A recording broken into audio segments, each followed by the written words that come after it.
Welcome back. It's 6:51. Time for your morning news now. Later this morning, the man accused of an October homicide in Prairie du Chien is expected to make his first appearance in a Crawford County courtroom. 39-year-old Jesse Slaughter is charged with first-degree reckless homicide in the death of Daniel Welsh. Police say Slaughter was out on bond when the 65-year-old Prairie du Chien man was killed. His preliminary hearing starts at 10. An Arkansas man set to be sentenced after pleading no contest to manufacturing and delivering drugs. 26-year-old Lathan Foster entered the plea in October. He was originally charged with first-degree reckless homicide, accused of selling fentanyl to a West Salem man who died of an overdose. Foster's sentencing starts at 3:30.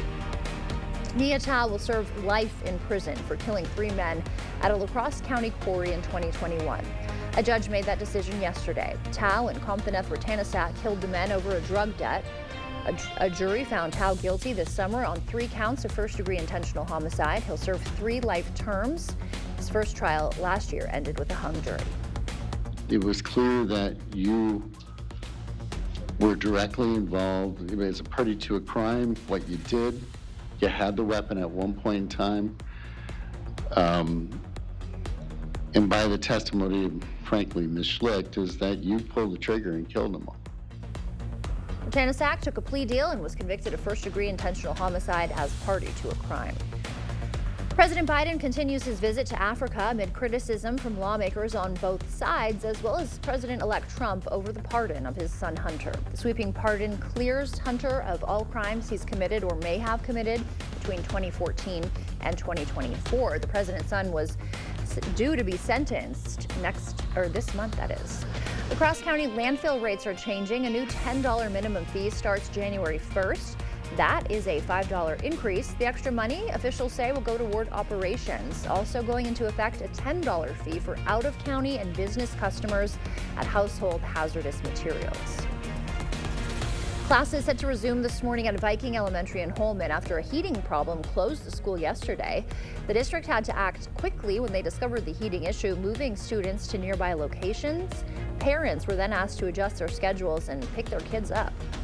I did have to leave early and, it threw off daycare pickup and obviously school pickup. I have 3 kids that are all at different locations, so. The district says one of the school's boilers was to blame. A Dane County judge striking down Wisconsin's Act 10. The controversial law limiting public union power was signed by Governor Scott Walker in 2011. A judge ruled it unconstitutional for giving police and fire unions bargaining rights while denying them to other public workers. We have to treat everyone the same, and that it is unconstitutional to parse out those populations of employees. Assembly Republicans vow to appeal, with Speaker Robin Vos saying Act 10 has saved taxpayers billions since it became law. News 8 Now's Joy of Sharing event returns on Friday. We're hosting 2 donation drives, one at Festival Foods in Onalaska, another at Festival Foods in La Crosse. We'll be collecting monetary donations, food, and toys. Join us in making the season brighter for our neighbors. All right, what we're looking at today, the possibility of rain and snow coming in along the north of I-94.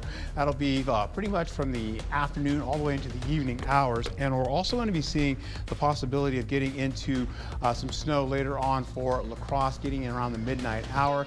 And then that will continue on all the way into at least 6 and 7 a.m. in the morning. And of course, we're looking at temperatures that'll be at least around, say, 29 today, holding on to at least warmer conditions in the 30s for tomorrow. And of course, breezy and gusty winds will ensue. That carries over into Thursday as well. Back to you. Thank you, Art. Scientists at a UK university have created spaghetti so thin it's literally invisible to the naked eye.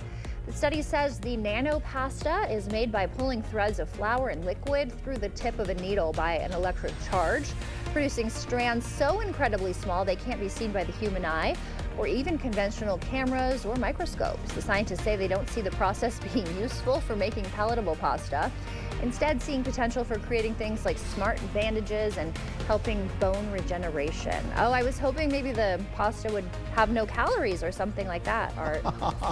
What's the point of skinny that would be pasta amazing, right? that Yeah, doesn't right? make you skinny? I guess there are other points. Well, thank you for starting your morning with us. We will see you back here at noon. Until then, enjoy your Tuesday.